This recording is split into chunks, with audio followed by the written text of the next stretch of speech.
All right, we are recording for the prologue of Star Trek V: The Final Frontier, and so in the previous video, when I was just introducing the book and talking about how, hey, I got this headcanon for how Vulcans are, I wonder how Sybok will fit into that. He won't. At least not based on this prologue, which is following his mother, who's insane. I do believe is the right way to put it.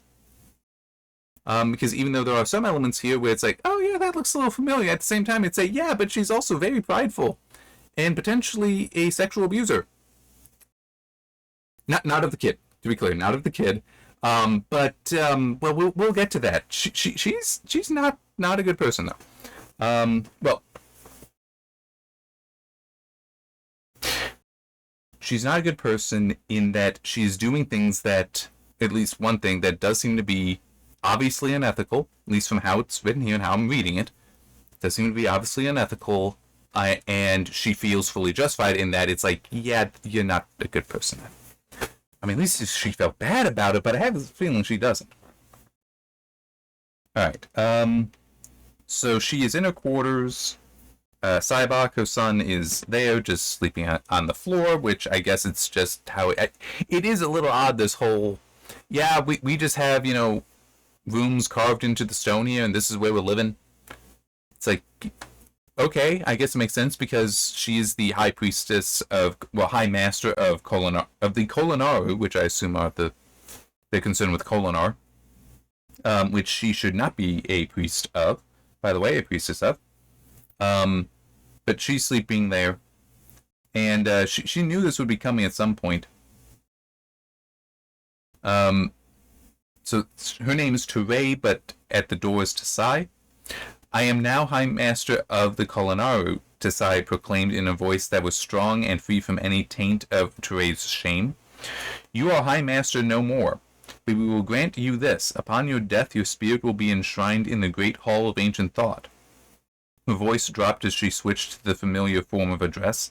It is enough that thou art dishonored in life. We will not dishonor thee also in death.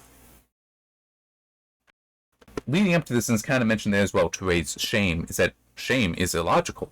Shame is an emotion. Yeah, we've already gotten some description that she is in fact emotional, so Kolinar is supposed to be the ritual, the religious sacrament, if you will, of purging all emotions. If the Kolinaru are masters of that, she clearly is not qualified, so really it's like, yeah, I shouldn't be here anyway, so congratulations on your promotion. I'll be going now. I mean, this shouldn't surprise her. In fact, she should have volunteered. Even it's like, yeah, my faith is really being challenged here, so I need a sabbatical to figure that out. Where either I will come back good, or I gotta leave. That not a we're forcing you out. Yeah. But it is also she is nuts. Okay. Certainly from the context of what the Vulcan religion is, but there's some other stuff as well. As I said, she is unethical. We'll get to that in a little bit. And my son, Teray, struggled to keep the anguish from her voice. It's like, yeah, she's got these emotions. She did not succeed at Kolinar. He may remain with you. Teray closed her eyes. With one provision. Well, the boy is most talented in the mental arts. Such untrained power is dangerous. He must be instructed by the Kolinaru in the proper use of his power, and in the proper Vulcan philosophy. I don't like this setup here of Sybok being like a super Vulcan. And it's more just I don't feel that's necessary. I don't have a specific criticism there other than just I don't like the cliche. I don't like that trope of making people super human, super Vulcan, whatever. I mean, it's not when it's just oh yeah, they're born that way. I mean, not long ago I mentioned something somewhere else about how I like Batman Beyond, right? The cartoon. I've never read the comics, but it's like between Batman and Batman Beyond in the Batman animated series and Batman Beyond, I kind of like Batman Beyond better because there's a certain aspect to the Terry McGinnis character that is not true for Bruce Wayne. Bruce Wayne is like a superhuman, okay? What he is capable of I am not Bruce Wayne. I can never be Bruce Wayne. I will never meet Bruce Wayne. But Terry is just a normal kid who found the Batsuit, and because he is a good-natured person, he does also sometimes act out, and he knows how to defend himself. So it's like, there can be some issues there. But he now finds his purpose in being Batman, and with the resources of the Batsuit, the Batmobile, and Bruce helping him, he becomes Batman. And it's like, I like that better because he is more just an everyman, where it's like, I could be Terry McGinnis, or I could know Terry McGinnis. Like, he could be one of my friends. That's actually, I do like that.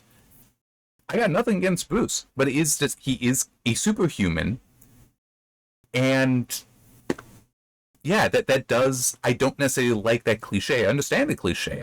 I'm fine with it existing, but I'm not sure we need that here, certainly. Yeah, and by the way, I will also add this, because I am aware that at some point they decided, Terry is actually, through genetic experimentation, modification, however you want to put it, is actually Bruce Wayne's son. I hate that.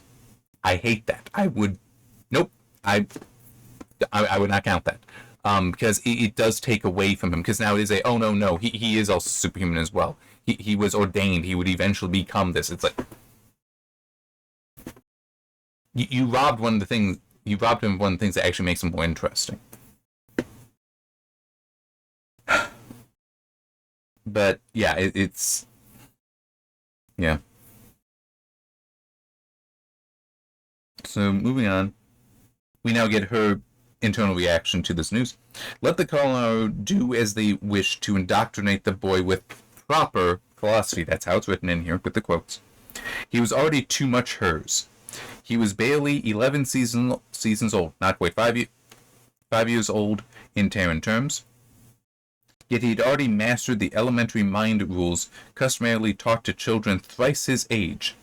The child was a prodigy, and as intellectually gifted as his father, as telepathically adept as his mother. And also mentions here that she offered her knowledge to him as freely as she would an adult initiate. Which, there have been mentions previously, both in the prior novelizations and in the original series, that Spock, when growing up, did suffer from bullying. That basically, Vulcan children are like human children, in that they're assholes. Don't get me wrong, they're wonderful assholes. I don't know if I will ever be so fortunate as to be in a situation to have children, but I definitely would. But still, yeah, they can be assholes, they can be jerks, they can be bullies, they can be the victims of bullies. It's that doesn't necessarily define them yet at that time, though. Some of it is they're still playing, they're still figuring things out. But it is that concept of they're not mature. They're going through the process of maturing. Which is why you don't teach them things that they're not ready for yet. There is a level of maturity needed for certain concepts. There is the need to be able to contextualize what you're being taught as well. And that's not necessarily what's happening here. I mean, I don't know that she is being inappropriate with what she's teaching. She is teaching inappropriately, I should say. But it is still, there are things that,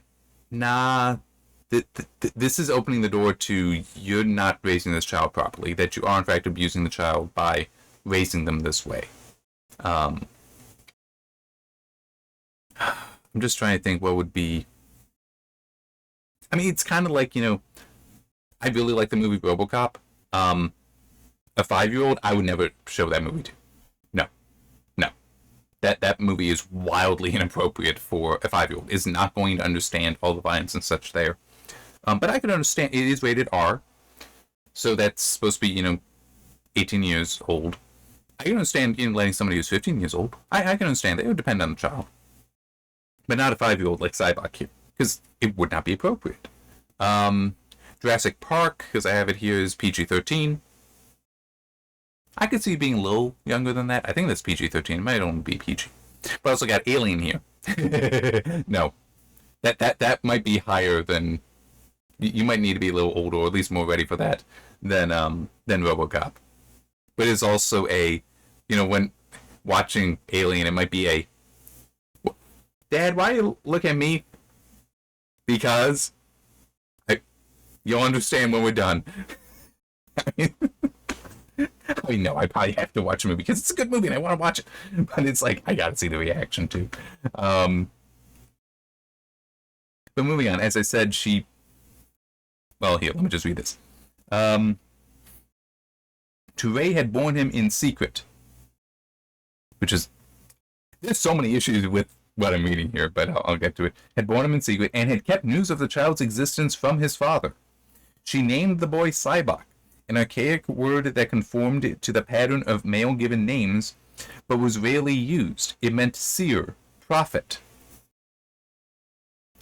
In private, she often called him Shiav, Shiv, I'm not entirely sure on that one, a term from a long-dead religion. She's a high priest, a high master, and she's using terms from old religions. Long-dead religions. This is not boding well. Which had no counterpart in the modern Vulcan tongue, Messiah. Okay, that right there, I don't think you would actually drop that word out, even though it would have no meaning to them, but it still is she nuts. And I'm sorry, but this idea that she had him in secret, and Sarek, because this is Spock's half-brother, Sarek is unaware. Sarek does follow Surak's teachings and such, logic and all that. Sure, there's Ponfar and all that. I get that, but it's like, Vulcans by their nature should not be promiscuous, at least by their religion, should really not be promiscuous, such that it's not like this was a one-night stand and he then just left and she never, rang him up and be like, hey, I'm having your kid. It's not going to be like that. They would have mated with his full knowledge, his full awareness, his full consent, such that it's also, he should have access to her to be like, hey, it looks like you're pregnant. I mean, it's, and also the whole Sybok meaning seer or prophet, but you also call him a term that means Messiah. It's like, I think she bred him. I think she bred Sybok. That she didn't. That her mating with Sarek was to have Sybok, which makes her kind of crazy. That she feels that she is to do this, which, and yeah, it is technically sexually abusive of Sarek, because it's not she mated with him, but for him to even, she didn't mate with him to have a child, believe it or not, even though, yes, that's why she mated with him, but I mean by that, she concealed it from him. So, that is an abuse of him, and it is technically sexual in nature, because she had sex with him in order to have a child, but it doesn't make sense how she could ever hide that, because he should be aware, and it's also, they should have been married. I was like, you look at Amok Time, where we see the whole stuff, and I cannot remember the character's name, who is Spock's betrothed, so they were betrothed as children. Technically, they are arranged marriages, is what we're talking about here for Vulcan. So Sarek would have been betrothed to her for what we see in Amok Time as far as how Ponfar goes. That means they're married. How would she keep the secret? This doesn't make sense. This really does not make sense. And it just... And again, it is sexual abuse of him, such that she's not a good person here. And she seems to just be and she did it because, oh yes, because he will be this Messiah. It's like, that's not a healthy mind that thinks like that. Especially with the whole, I'm going to conceal it from everyone. She's nuts. She is nuts. And she's passing that down to Sybok. She's not a good mother. Then it goes on to give some explanation for her. That as the High Master and Adept of the highest degree, received illumination, began to speak out against the imbalance of Surak's teachings of non-emotion. This seems reasonable, but I don't know Surak's teachings, unfortunately. Maybe we'll get some of that. That'll be interesting. But is it truly not emotional? Is it emotional control? If it's not emotion, then it's like, yes, well, especially with what Moore's here. Thus she had received illumination. There's more to this, but thus she had received illumination and the understanding that in order to receive spiritual knowledge, one must transcend logic.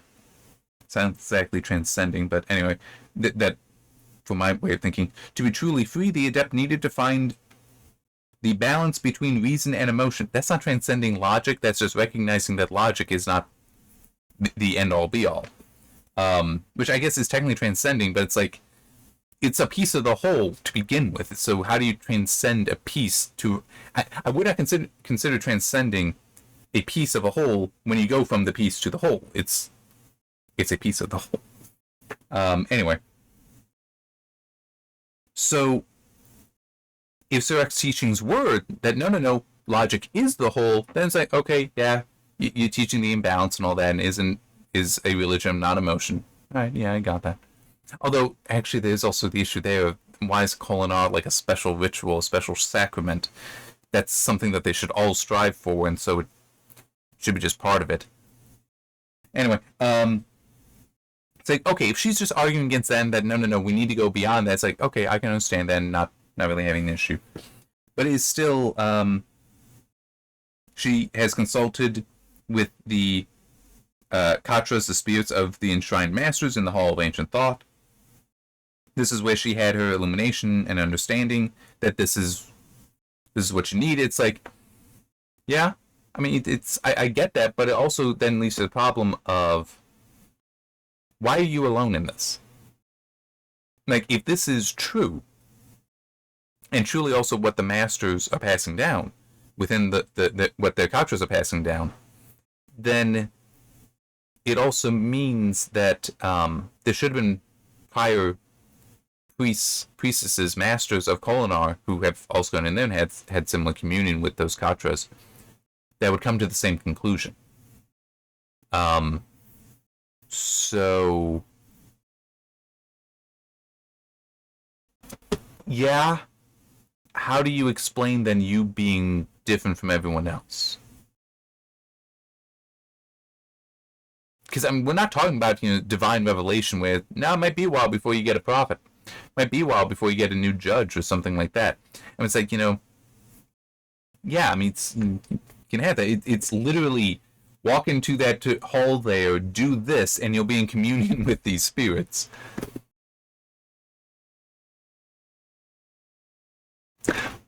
But there's one explanation. She's nuts.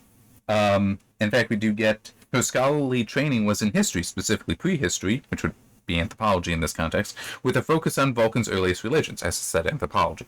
So it might be that she just went in there with her preconceived notions, and she's not hearing the masters, she's hearing herself. That's very possible. And would explain it, but it's also, she shouldn't be a master of this stuff then. She's not qualified. She doesn't have the mind for it. Oy vey. Yeah. The boy was brilliant, and she had already shared as much as she could of her knowledge with him, telling him of the old beliefs, of warrior Vulcan deities, fierce and loving by capricious turns, satisfied with nothing less than blood sacrifice.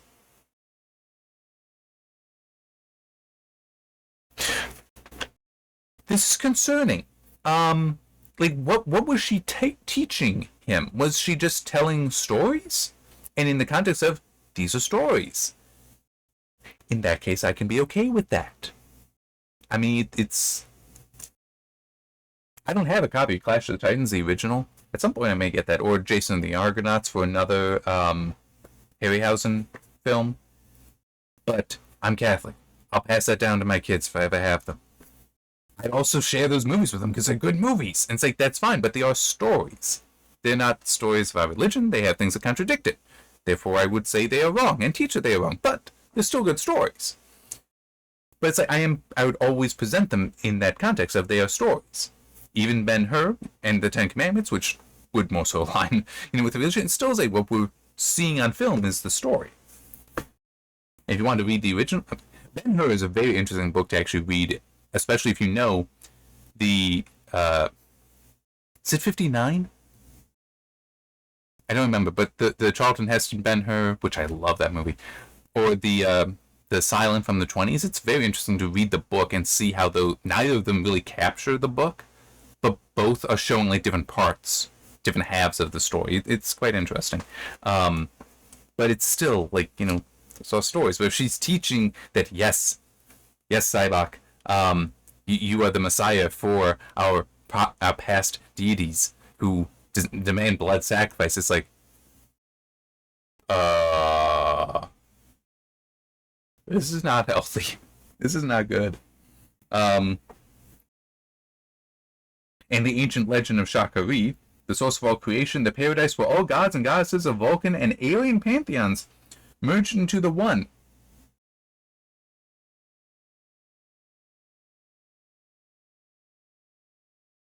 So this is weird. Okay, so this is where she learned about Shakari from truly ancient Vulcan mythology. The source of all creation. It's like, okay, I can kind of understand that, and it merged into the one. I can kind of understand that as well. I also reject it because, I mean, I'm Catholic and do believe in the one true God, all that, and the Trinity aspect to that as well. But it's like one true God, and the idea of pantheons of gods, it's not that they would merge together into that. No, if I could see those gods at all as favorable, it would be an aspect, but even then, no, there's some that would say they're demons. It's like, I'm not necessarily going to go to that either, but just, these are stories to be told of these concepts of great beings, which in some ways may demonstrate truth in Catholicism. You can interpret some things that way, but other aspects would be, no, we must reject that. That is false. But here, this idea that you would have had an old religion where all the gods and goddesses of Vulcan and alien pantheons merged into the one. No, that's not how religion works. What? But at the same time, though, I will grant that, like, the Greco-Roman pantheon actually grew over time. That you would have cults that would form, like Apollo. I'm pretty sure it's an example of this. There was a cult of Apollo in the area, and what it actually would go back probably to the Greeks. What they would do when encountering them and assuming that culture, bringing it in, assimilating them, they would then just add Apollo to the pantheon. Excuse me. It is also interesting because you end up running into the whole Zeus is really powerful, but you'd still have people predominantly praying to Apollo. That's who they believed. And in some case, there's also some of those cults that would believe that Apollo was more so the leader of the gods than Zeus. I mean, so it gets kind of complicated there, but it still is, you're basically trying to unify a bunch of different tribes by saying that they're all together in this, and then also trying to have a common story across, which kind of sort of works. But it still is the idea that alien pantheons would also be involved in this are like, what? You should be rejecting those alien pantheons or saying that they are part of your own, potentially as lesser deities. Hercules is another, by the way, that there was a cult of Hercules that was then brought in, and the story is brought in as well. If you want a more modern, it's not really all that modern, but more modern example than Greco-Roman mythology, Arthurian legend is also an example of this. In that you do have some stories like Gawain, Sir Gawain, which probably the most famous story there is Sir Gawain and the Green Knight. That actually predates the legends of Arthur. But Arthur was very popular, and when the Arthurian stories came out, it was very popular, and they started assuming the other stories into that. So Gawain became a Knight of the Round Table. But it is technically, it's not obviously pantheon there, but it is still that idea of you took these various other stories and you bring them all together to provide potentially, hopefully, a coherent story that encompasses them all. At least I know that is what happened with Arthurian legend. I'm pretty sure Gawain is a specific example of an older story that Arthurian legend just took into itself. But we also get this. And of the Shiva, I've got no idea. Who would come to unite all religions and all peoples and lead them to the source, by the way, this is capital S, to Shakari.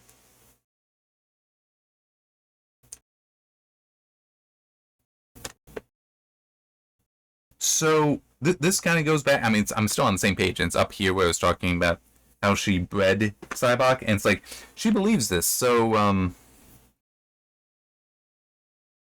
yeah. This is... Imagine Cybok being born with a birth defect.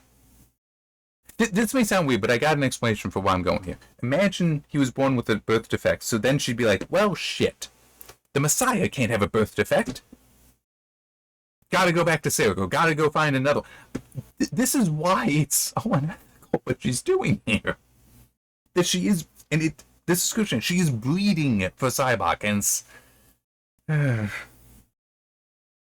and by the way, one thing that I will add, just because it's one advantage, I would say, to Catholicism, but also goes far back before Catholicism, because it's also Hebrew. Moses? One of the things in the Bible that I called learning at one point, he doesn't speak well. And so he actually was hesitant to be a prophet, to be the lawbringer, because it's like, why would they listen to me? I don't speak well and all that. So one interpretation of that is he may have had a stutter, or at least some sort of speech impediment.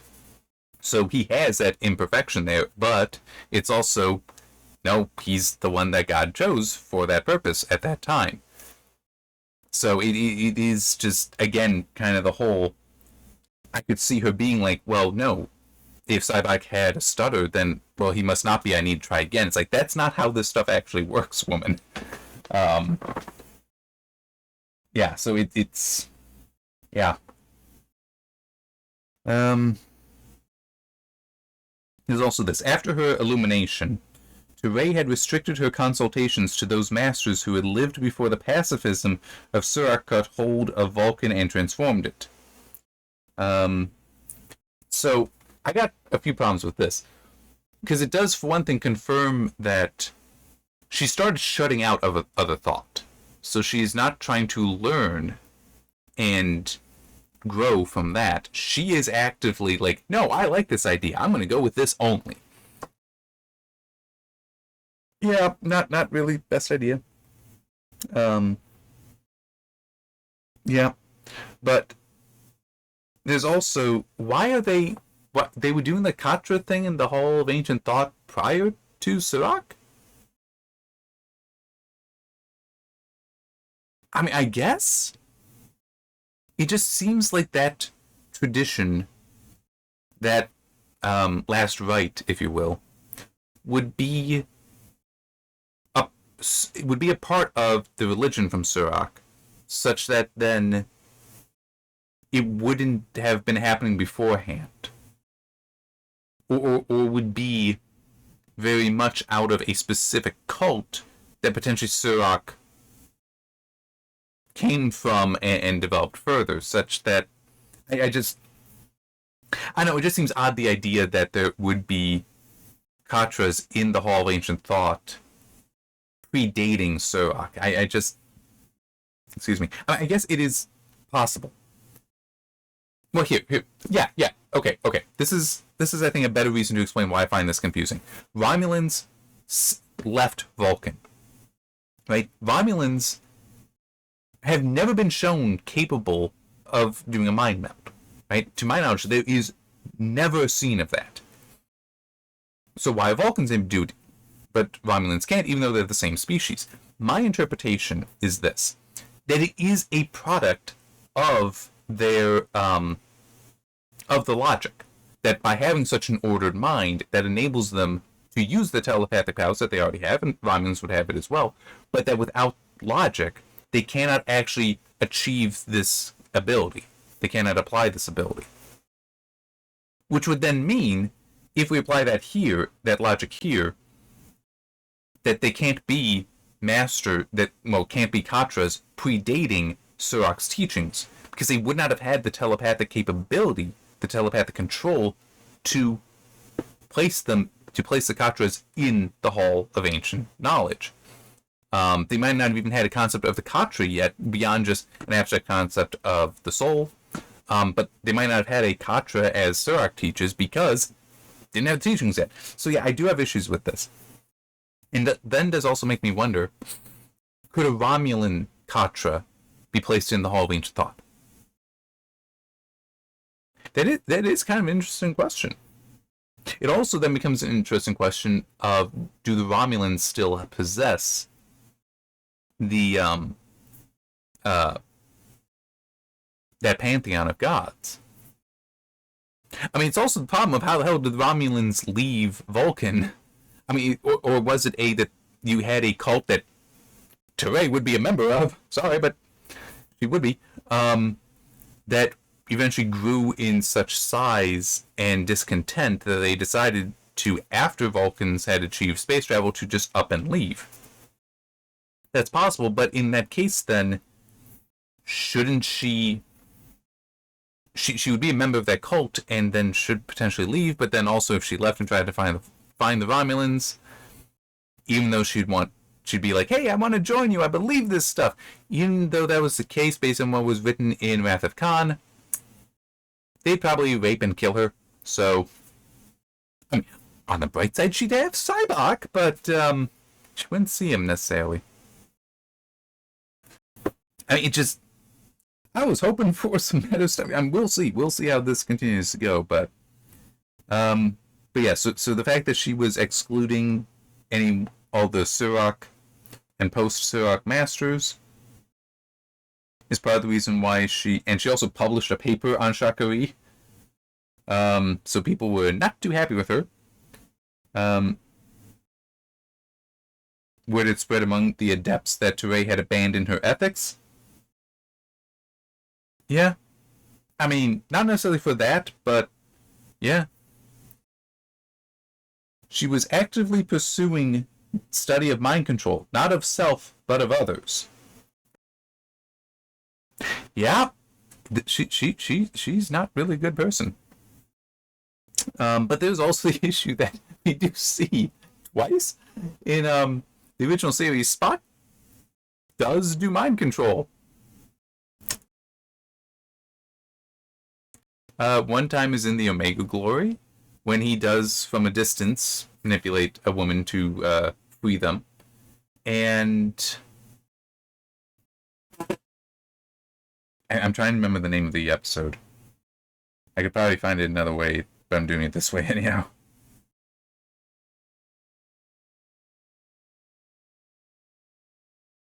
Okay. Season 2 or 3. Think. Okay, yeah, by any other name. In both of those, which they aired next to each other, I don't remember if that's their production order. But in both of those, he does do mind control from a distance. Not in a horrible way, but does still get somebody, in both cases, to release them. And yeah. I mean, it's just one of those things where the original series was a television show. It was made to be a television show. This is made to be a Star Trek story, so this would be more so canon, but it still is. Yeah, no, there's that problem of trying to do mind control. That is not appropriate. I'm just checking on my notes, because I've been mainly going off of this. Okay.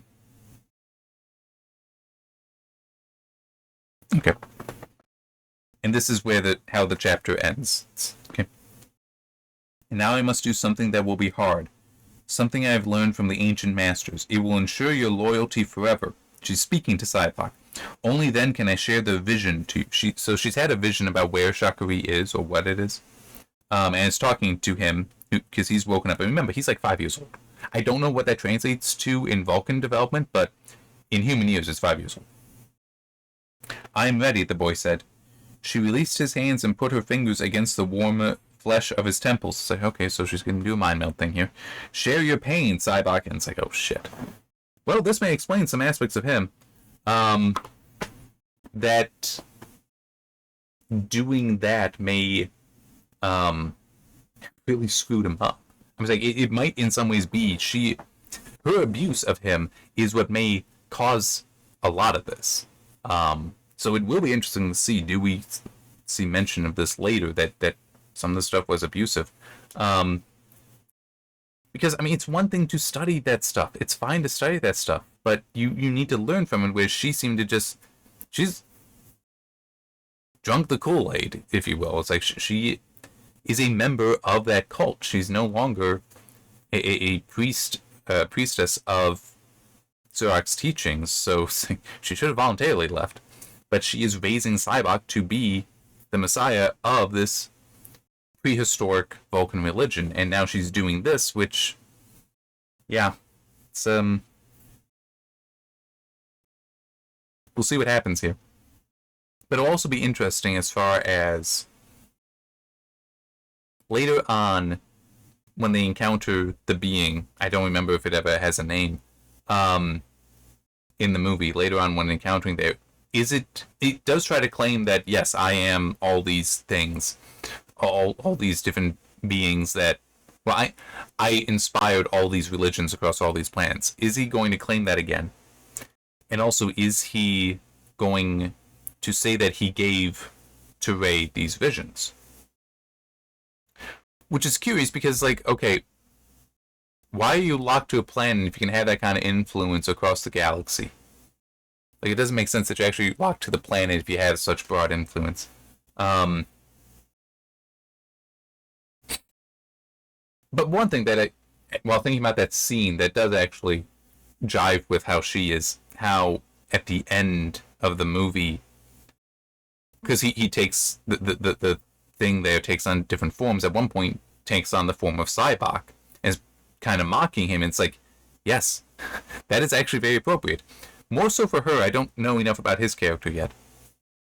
But her, she is that prideful, that she is doing these things that are wrong. Like how I said, for what is described in this prologue, she sexually abused Sarek.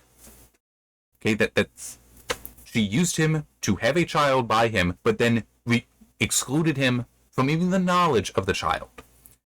That is a kind of sexual abuse there, especially Vulcans, especially Sarek, because he's a follower of Sirach. They'd not be promiscuous. He would have only mated with a woman with the intent of, or with that being his wife. This is an abuse, and it is of a sexual nature, therefore it is sexual abuse.